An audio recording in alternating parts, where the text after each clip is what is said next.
Hello everyone, वीरा classes में आप सभी का स्वागत है। इस वीडियो में हम इलाहाबाद उच्च न्यायालय RO ARO 2019 के जो साइंस से संबंधित क्वेश्चन है वो हम करेंगे। तो इसमें हमने RO और ARO, क्योंकि RO और ARO दोनों का एक पेपर जो है अलग अलग हुआ था 2019 का, तो हमने उन दोनों को मिक्स करके यहाँ पर क्वेश्चंस रखे हैं साइंस के। ओनली इसमें साइंस के ही क्वेश्चन होंगे, जो कि RO के भी इसमें क्वेश्चन है और ARO के भी क्वेश्चन है। ठीक है, तो टोटल क्वेश्चन 25 है इसमें। तो वीडियो को स्टार्ट करते हैं। वीडियो अच्छा लगे तो लाइक, चैनल को सब्सक्राइब ज़रूर कर लें, और इसमें हम साथ ही साथ इसकी एक्सप्लेनेशन को भी देखेंगे। ठीक है, क्वेश्चंस के। तो फर्स्ट क्वेश्चन है, द्रव्यमान, लंबाई और समय के अंतर्राष्ट्रीय मानक अंतर्राष्ट्रीय प्रणाली मात्रक क्या है, यानी मूल मात्रक क्या है, पूछ रहा है क्वेश्चन। द्रव्यमान, लंबाई और समय के जो अंतर्राष्ट्रीय प्रणाली के मात्रक हैं वो क्या है। A किलोग्राम, मीटर या सेकेंड, B ग्राम, मीटर या सेकेंड, C है ग्राम, किलोमीटर या सेकेंड, या D है किलोग्राम, किलोमीटर या फिर घंटा। तो इसमें पूछा है अंतर्राष्ट्रीय प्रणाली मात्रक के आधार पर बताना है हमें। तो इसका सही राइट आंसर जो हो जाएगा वो है A, द्रव्यमान का होता है किलोग्राम, लंबाई का मीटर और समय का सेकंड। ठीक है, तो इसका राइट आंसर हो जाएगा A। अब कुछ हम इसके जो अंतर्राष्ट्रीय मात्रक है उसके बारे में थोड़ी सी चर्चा कर लेंगे। तो अंतर्राष्ट्रीय मात्रक पद्धति जो है SI पद्धति भी बोलते हैं इसे। इसमें 7 मूल मात्रक होते हैं और 2 संपूरक मात्रक होते हैं। ठीक है, 7 मूल, यहाँ पे देखिए ये मूल मात्रक हैं जहाँ पर 7 दिए हैं। तो कौन कौन से मूल मात्रक है, कभी कभी एग्जाम में ये भी पूछ लिए जाते हैं कि इनमें से कौन सा मूल मात्रक है। ठीक है, ये ऑप्शंस दिए रहेंगे आपको, उसमें से आपको मूल मात्रक पूछे जाते हैं। तो या फिर ये भी पूछ सकता है कि इनमें से कौन सा मूल मात्रक नहीं है। ठीक है, तो देखिए मूल मात्रक 7 होते हैं। कौन कौन से हैं, लंबाई जिसका मात्रक होता है मीटर, SI पद्धति में बात कर रहे हैं। ठीक है, द्रव्यमान का होता है किलोग्राम, समय का होता है सेकेंड, विद्युत धारा का एम्पियर, ताप का केल्विन, पदार्थ की मात्रा का मोल और ज्योति तीव्रता का कैंडला। ठीक है, इसे CD से भी लिखते हैं। अब बात करेंगे हम संपूरक मात्रक की, जो कि 2 होते हैं। एक होता है समतल कोण, दूसरा होता है घन कोण। ठीक है, इसका समतल कोण का होता है रेडियन और घन का होता है स्टेरेडियन मात्रक। ठीक है, तो ये तो हो गई मात्रक की बात। ठीक, तो मूल मात्रक कितने होते हैं, 7, और जो संपूरक होते हैं वो 2 होते हैं, याद रखना है। अगला क्वेश्चन है, परमाणु भार के आधार पर पृथ्वी पर पाए जाने वाला सबसे भारी तत्व निम्नलिखित में से कौन सा है।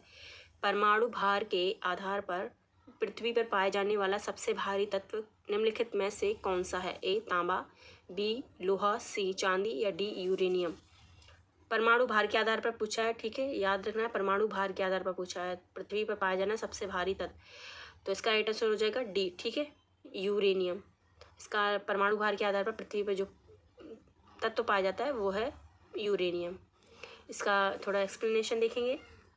किसी तत्व का परमाणु भार वह संख्या होता है जो प्रदर्शित करता है कि तत्व का एक परमाणु कार्बन 12 के परमाणु के 1/12 भाग द्रव्यमान तथा हाइड्रोजन के 1.08 भाग द्रव्यमान से कितना गुना भारी है। तो यहाँ पे ये डेफिनेशन है परमाणु भार की। ठीक है, परमाणु भार बराबर होता है तत्व के परमाणु का द्रव्यमान बटे कार्बन परमाणु का 12वां भाग। ठीक है, तो परमाणु ऊपर होगा, परमाणु का जो तत्व है उसका द्रव्यमान होगा, और नीचे हो जाएगा कार्बन परमाणु का 12वां भाग। ठीक, और उपरोक्त विकल्प में से जो परमाणु भार के आधार पर सबसे भारी तत्व होता है वो होता है यूरेनियम। इसका जो परमाणु भार है वो होता है 238.02891। ठीक है, और तांबा, लोहा और चांदी का परमाणु भार कितना होता है। तांबा का होता है 63.546, लोहा का होता है 55.845 और चांदी का होता है 107.862। ठीक है, तो इसका राइट आंसर क्या था,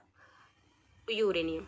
आगे चलते हैं। थर्ड है, औषधि की कौन सी शाखा शरीर, ऊतक और द्रव्य से संबंधित है। औषधि की कौन सी शाखा है, जो इनमें से कौन सी शाखा है जो शरीर, ऊतक और द्रव्य से संबंधित है। तो फार्माकोलॉजी, पेडियाट्रिक्स, पैथोलॉजी या फिर फिजियोथेरेपी। तो इसका राइट आंसर क्या हो जाएगा, C। ठीक है, पैथोलॉजी, शरीर, ऊतक और द्रव्य से संबंधित है पैथोलॉजी। ठीक, तो इसकी व्याख्या देखेंगे। शरीर, ऊतक और द्रव्य की पैथोलॉजी शाखा से संबंधित है। ठीक है, औषधि की पैथोलॉजी शाखा से संबंधित है। पैथोलॉजी क्या होता है, पैथोलॉजी विज्ञान की वह शाखा है जिसके अंतर्गत जीवों के रोग व उपचार का अध्ययन होता है। ठीक है, जीवों का रोग और उनके उपचार का अध्ययन होता है पैथोलॉजी में। फार्माकोलॉजी क्या होता है, इसके अंतर्गत ड्रग्स का अध्ययन किया जाता है।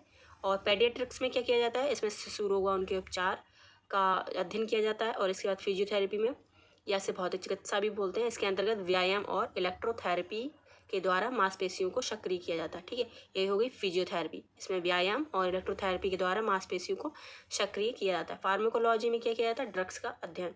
और पेडियाट्रिक्स में शिशु रोग व उनके उपचार। और पैथोलॉजी हमने बताया शरीर ऊतक और द्रव्य का अध्ययन किया जाता है। अगला क्वेश्चन है, इनमें से कौन सी विधि सतह और पिंड के मध्य घर्षण को बढ़ाने के लिए उचित है?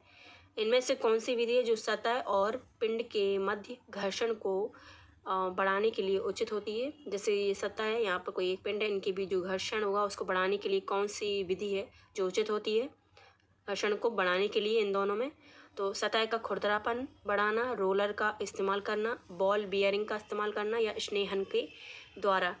तो इसका राइट आंसर हो जाएगा सतह का खुरदरापन बढ़ाना। ठीक है, सतह का खुरदरापन बढ़ाने से क्या होता है? घर्षण जो है अधिक, सतह और पिंड के मध्य घर्षण जो है और बढ़ जाता है। ठीक है, सतह का अगर खुरदरापन है उसको बढ़ा दिया जाए तो और पिंड के मध्य जो घर्षण है वो और अधिक बढ़ जाता है। अगला क्वेश्चन है, सतह का, यहाँ पर देखिए सतह का खुरदरापन बढ़ाकर सतह और पिंड के मध्य घर्षण को बढ़ाया जाता है। यह विधि सतह और पिंड के मध्य घर्षण को बढ़ाने के लिए उचित विधि होती है।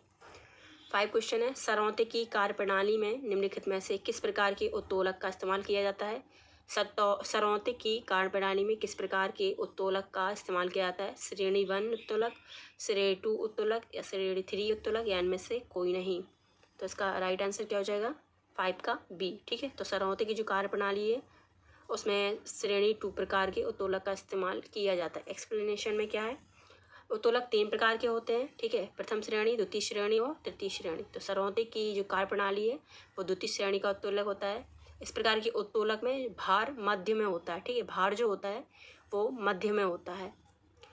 अगला है 6, निम्नलिखित में से कौन सा विटामिन है जो ज़्यादातर खट्टे फल, स्ट्रॉबेरी और आलू में पाया जाता है? इनमें से कौन सा विटामिन ज़्यादातर खट्टे फल, स्ट्रॉबेरी या आलू में पाया जाता है? ए या फिर डी, ई या फिर विटामिन सी? तो इसका राइट आंसर हो जाएगा सी। खट्टे फलों में ज़्यादातर विटामिन कौन सा होता है? सी। तो विटामिन सी ज़्यादातर खट्टे फलों में पाए जाते हैं और स्ट्रॉबेरी और आलू में भी पाया जाता है। ठीक है, विटामिन सी पानी में आसानी से घुल जाता है और विटामिन सी की कमी से क्या होता है? स्कर्वी रोग होता है।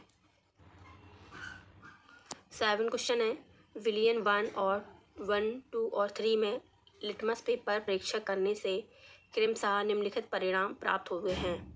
एक, यहाँ पर ये विलियन दिए हुए हैं, लिटमस ये विलियन है 1, 2 और 3। ठीक है, विलियन 1 और 2, 3 दिए हुए हैं, आपको उसमें बताना है कौन सा सही है। ए, विलियन 1 अम्लीय है, विलियन 2 क्षारीय है, विलियन 3 उदासीन है। बी है, विलियन 1 अम्लीय है, विलियन 2 उदासीन है, विलियन 3 क्षारीय है। सी है, विलियन 1 उदासीन है, विलियन 2 क्षारीय है और 3 है अम्लीय है। डी है, विलियन 1 उदासीन है, 2 है अम्लीय है या फिर 3 क्षारीय है। तो इनमें से कौन सा सही है? तो इसका राइट आंसर है ए। ठीक है, ए सही है। विलियन 1 अम्लीय है, ये अम्लीय है, और सेकंड क्या है? क्षारीय है, और ये क्या है? उदासीन है। जब रंग लिटमस का रंग नहीं बदलता है तो वो उदासीन होता है, और नीला हो जाता है तो क्या होता है? वो क्षारीय होता है और लाल होता है। लिटमस का पेपर जो होता है जब लाल हो जाता है तो वो अम्लीय कहलाता है। ठीक है, तो यहाँ पर कुछ एक्सप्लेनेशन देखेंगे। लिटमस क्या है? एक प्राकृतिक सूचक होता है जो पानी में घुलनशील है। लिटमस मूल रूप से बैंगनी रंग का होता है। वैसे मूल रूप से लिटमस क्या होता है? बैंगनी रंग का होता है। जब लिटमस पेपर को विलियन में डाला जाता है तो लिटमस क्या हो जाता है? लाल रंग का होता है, तो वो क्या कहलाता है? अम्लीय। और लिटमस जब नीला हो जाए तो वो क्षारीय हो जाता है, और यदि लिटमस का कोई रंग नहीं बदले तो वो उदासीन हो जाता है। ठीक है,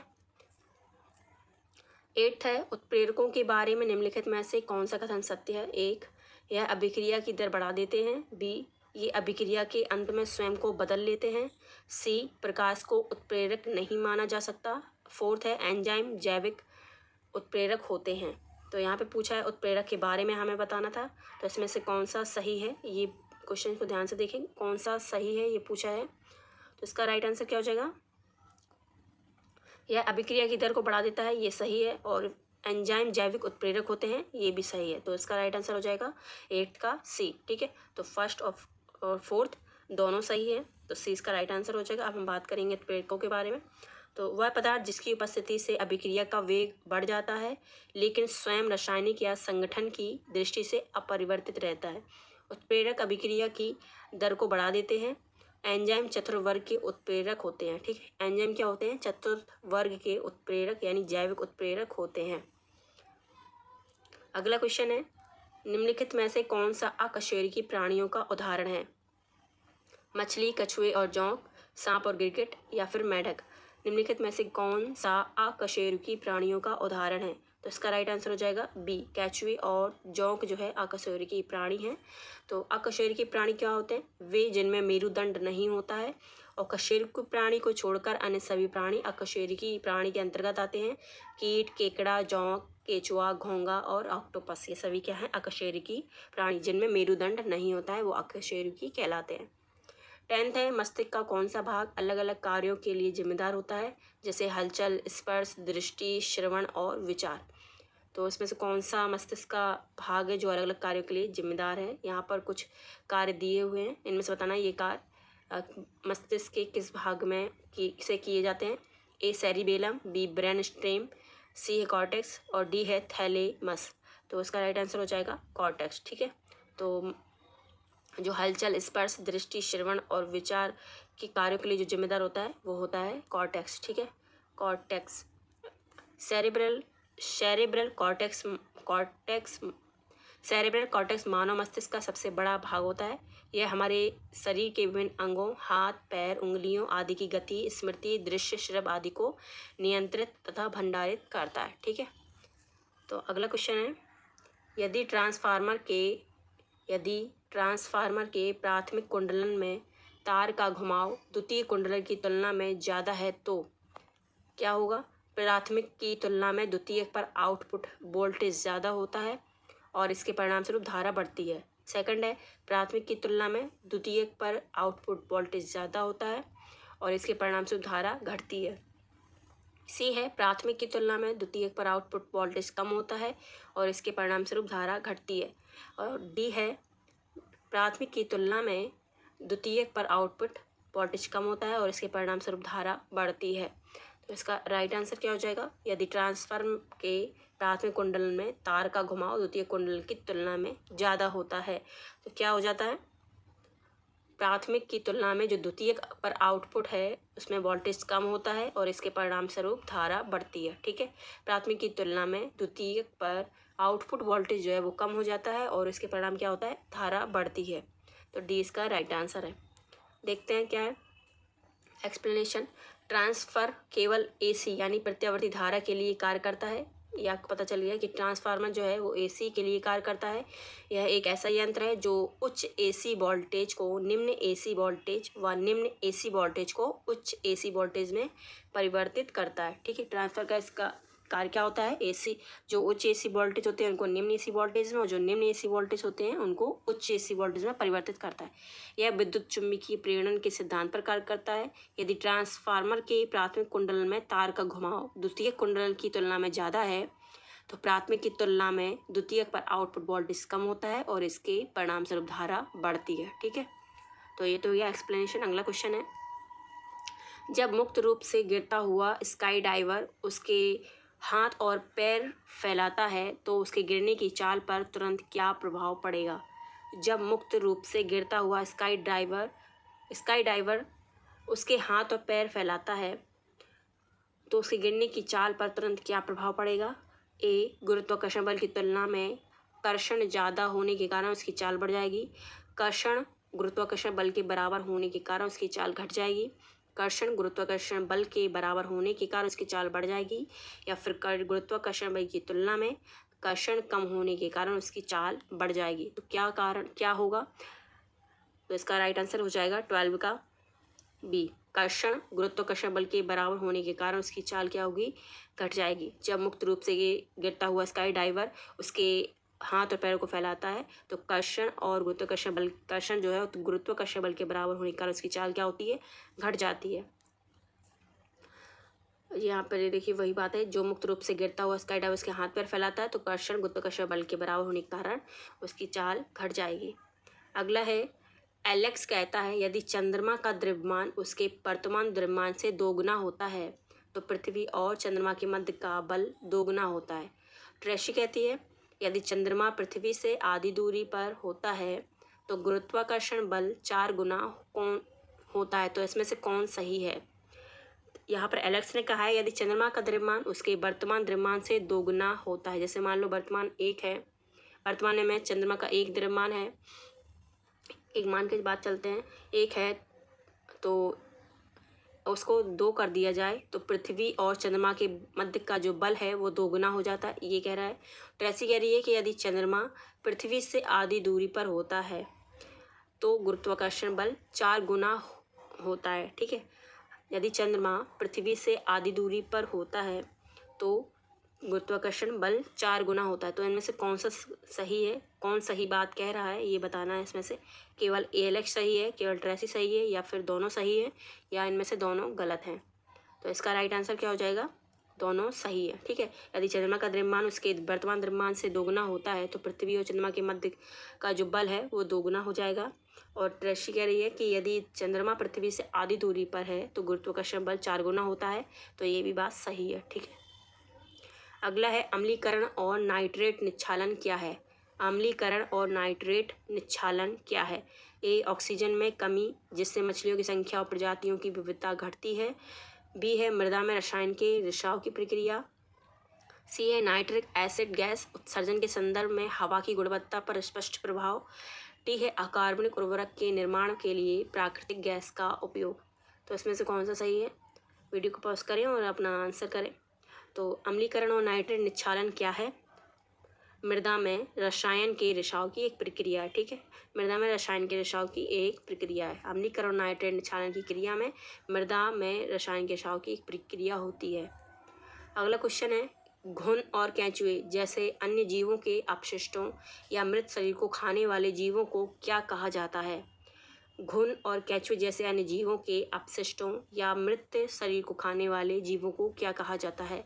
सर्वाहारी, अपघटक, मांसाहारी या फिर अपरद भोजी, जिसे डिट्रीटिवोरस भी बोला जाता है।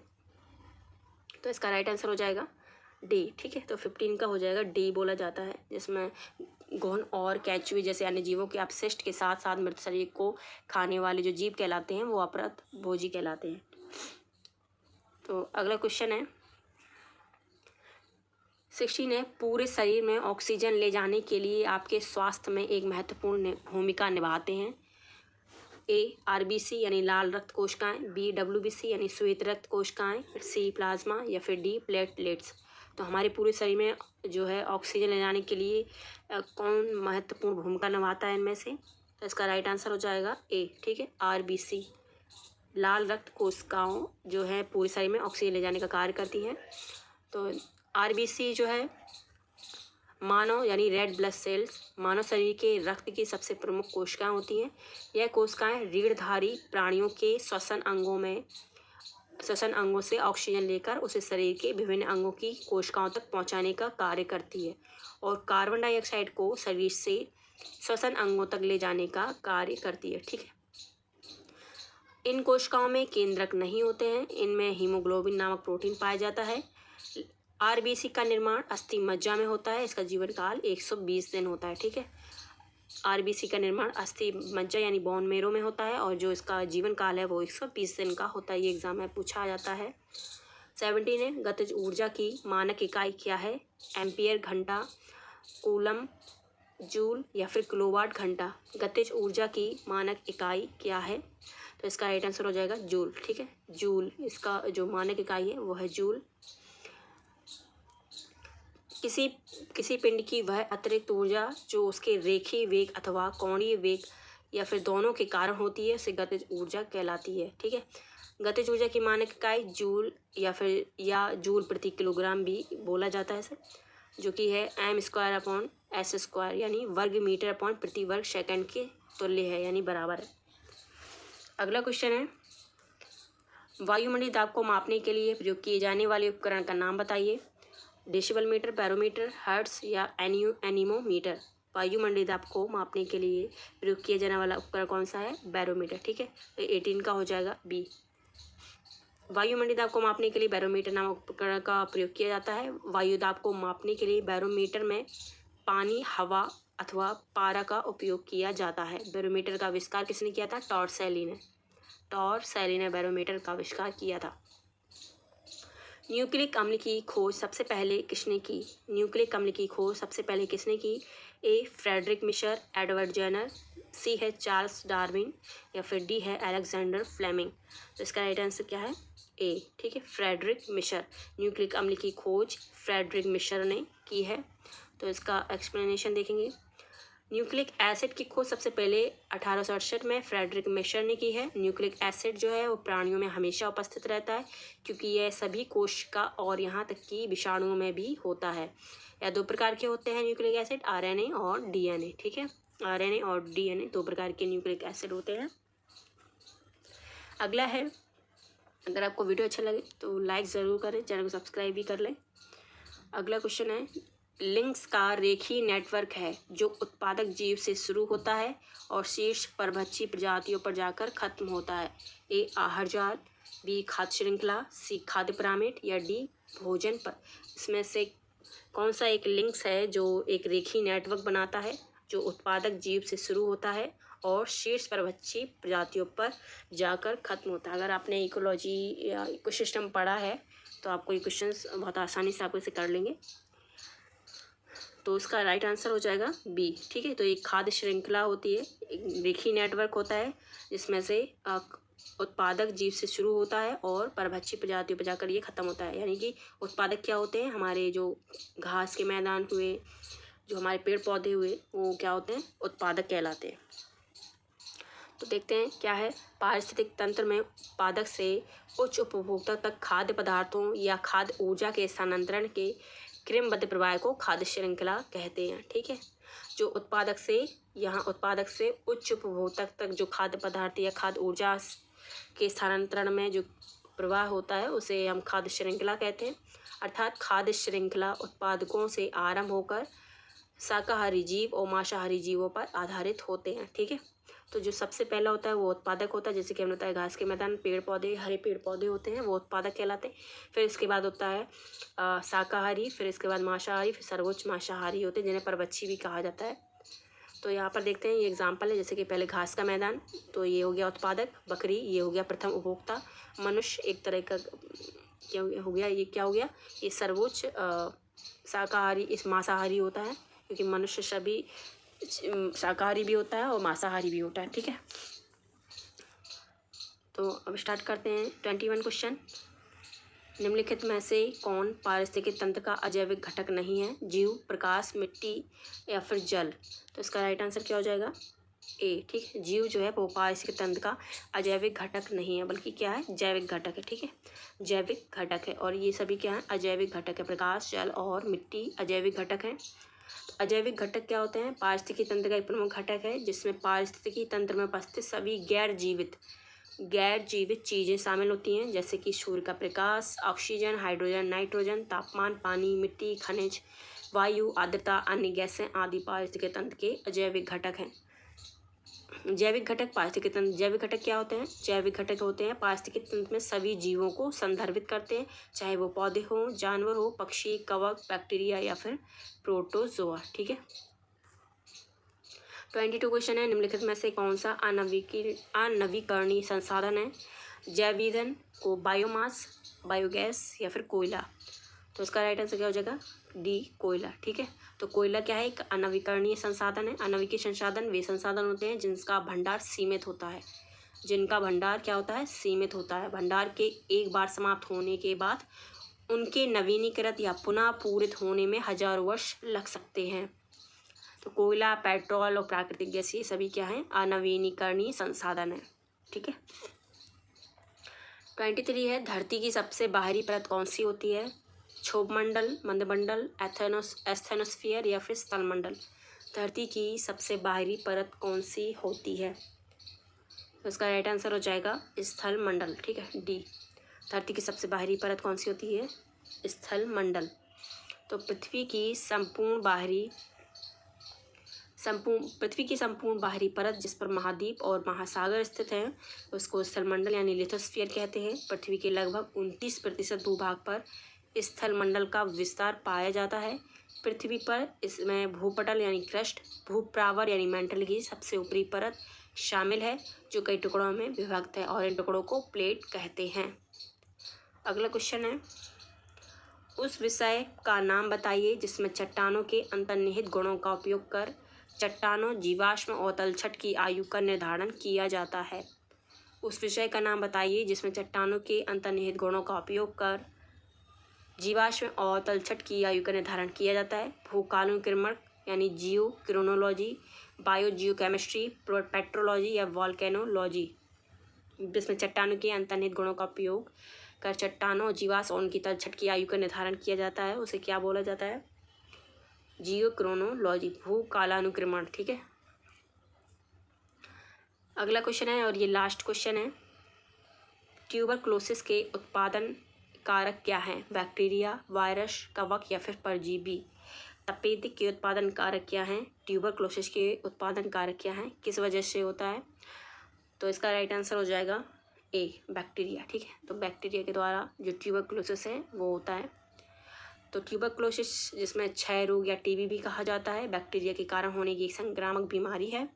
इसका वैज्ञानिक नाम है माइकोबैक्टीरियम ट्यूबरक्लोसिस। टीबी की बीमारी ज़्यादा फेफड़ों को प्रभावित करती है, तथापि यह शरीर के अन्य हिस्सों पर भी प्रभाव डालता है। दवा प्रतिरोधी टीबी के उपचार के लिए स्ट्रेप्टोमाइसिन का इंजेक्शन दिया जाता है।